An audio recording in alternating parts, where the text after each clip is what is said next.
اللہ فرماتا ہے وہ وقت کب آئے گا جب قرآن تمہاری زندگی میں اتر آئے گا، وہ وقت کب آئے گا جب اللہ کا ذکر تمہاری زندگی میں اتر آئے گا۔ زندگی تو جا رہی ہے، جوانی آئی، بڑھاپا آیا، لیل و نہار نے وقت بدلے، چرخ نے اپنے تیور تبدیل کیے، حکومتیں تبدیل ہوئی، زمانے تبدیل ہوئے، تو جہاں کھڑا تھا وہیں کھڑا رہا۔ 40 سال عمر عزیزت گزشت، مزاج تو از حال طفلی نہ گشت۔ سعدی کہتے ہیں 40 سال عمر گئے لیکن تیرا بچپنا نہیں گیا، اور رومی کہتے ہیں داڑھی تیرے بعد آئی اور سفید ہو گئی اور تو کالے کا کالا ہی رہا۔ تیرے اندر نور نہیں آیا، تیرے اندر روشنی نہیں آئی، یہ تیرے بعد آئی اور پھر سفید بھی ہو گئی لیکن تو ابھی تک کالے کا کالا ہے۔ رب کہتا ہے وہ وقت کب آئے گا تمہارے سینے میں قرآن اترے، وہ وقت کب آئے گا ذکر سے تمہارے دل میں ارتعاش پیدا ہو، جب تم رب کا نام لو تمہاری آنکھیں آنسوں کا خراج دینے لگے۔ وہ وقت کب آئے گا جو ہی قرآن کھلے چھم چھم تمہاری آنکھیں برسنے لگے۔ علم یعنی للذین آمنوا، وہ وقت کب آئے گا اہل ایمان کے لیے، ان تخشع قلوبہم لذکر اللہ وما نزل من الحق۔ اللہ اکبر، اللہ ہمیں وہ آج دن نصیب کر دے کہ قرآن سے یوں جڑ جائیں کہ قرآن کو پڑھیں، قرآن کے حرفوں سے نور پھوٹتا ہوا، درد پھوٹتا ہوا ہماری روحوں میں اترنے لگے، ہمارے قلوب میں اترنے لگے اور ہماری آنکھیں آنسوں کا خراج دینے لگے۔ اب میں اور آپ دیکھیں ہماری زندگی قرآن کے ساتھ، اللہ کے ذکر کے ساتھ، اس کی یاد کے ساتھ کہاں تک جڑی ہوئی ہے۔ ہماری زندگی میں کہے کتنے ہیں، تفکرات کتنے ہیں، ہماری زندگی میں ٹھٹھے اور مذاق کتنے ہیں، اور عبرت حاصل کرنے کے مواقع ہماری زندگی کے اندر کتنے ہیں۔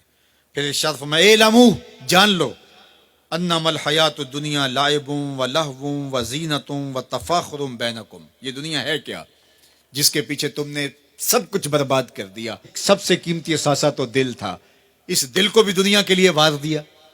یہ دل تو رب نے اپنے لیے بنایا تھا، اے دل حجرہ رب سچے دا، یہ اس سچے رب کا حجرہ تھا۔ قلوب المومن عرش اللہ، مومن کا دل تو اللہ کا عرش تھا، لیکن اس عرش پہ بھی غیروں کو بٹھا لیا تو نے۔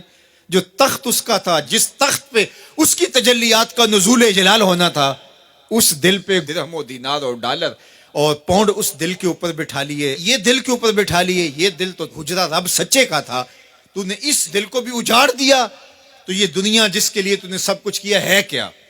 اعلموا، جانو، انما الحیات الدنیا لعب و لہو و زینت و تفاخر بینکم، یہ دنیا کھیل کود ہے، آرائش ہے، اور ایک دوسرے کے اوپر تفاخر کرنا ہے۔ وتکاثر فی الاموال والاولاد، فخر جتلانا ہے، میرے بیٹے اتنے ہیں، ماشاءاللہ بڑے بڑے افسر لگے ہوئے ہیں، میرے پاس دولت اتنی ہے، میرے اتنے بنگلے ہیں، اتنا بینک بیلنس ہے، اتنے مربع، اتنی جائیدادیں ہیں۔ انسان ساری زندگی یہی کرتا رہتا ہے۔ وما الحیات الدنیا الا متاع الغرور، اور جو دنیا کا ساز و سامان ہے سوائے دھوکے کے سامان کے اور کچھ نہیں ہے۔ دنیا کے لیے تو دوڑ لگاتے ہو، باہمی رقابت بھی ہوتی ہے، ایک دوسرے سے آگے بڑھنے کی کوشش بھی ہوتی ہے۔ اللہ فرماتا ہے آؤ مسابقت کرو، آگے بڑھنے کی کوشش کرو، الی مغفرتن، مغفرت کی طرف، من ربکم، جو تمہارے رب کی طرف ہے، وجنتن ارضھا کعرض السماء والارض، اس جنت کی طرف آگے بڑھنے کی کوشش کرو جس کی چوڑائی زمین و آسمانوں کے برابر ہے۔ زمین و آسمانوں کو پھیلا دیا جائے تو یہ جنت کی چوڑائی بنتی ہے، جس کی چوڑائی اتنی ہے اس کی لمبائی کتنی ہوگی۔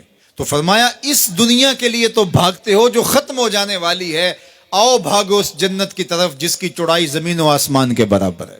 اعدت للذین آمنوا باللہ ورسولہ، یہ اہل ایمان کے لیے تیار کی جا چکی، وہ موتیوں کا محل، وہ یاقوت کا محل، وہ زبرجد کا محل، وہ خالص مشک کا محل جو تمہارے لیے بنایا ہوا ہے، تم نے جانا ہے، اور تمہیں دروازہ کھولنے کی بھی ضرورت نہیں ہے، منتظر دربان کھڑے ہیں جو تمہارے لیے دروازہ کھول کے تمہیں مرحبا کہیں گے اور سلامتی تمہارے اوپر پیش کریں گے۔ وہ تمہارے لیے تیار کر چکا ہے۔ اصل تو زندگی وہ زندگی ہے، لیکن تم کس دنیا کے پیچھے بھاگ رہے ہو؟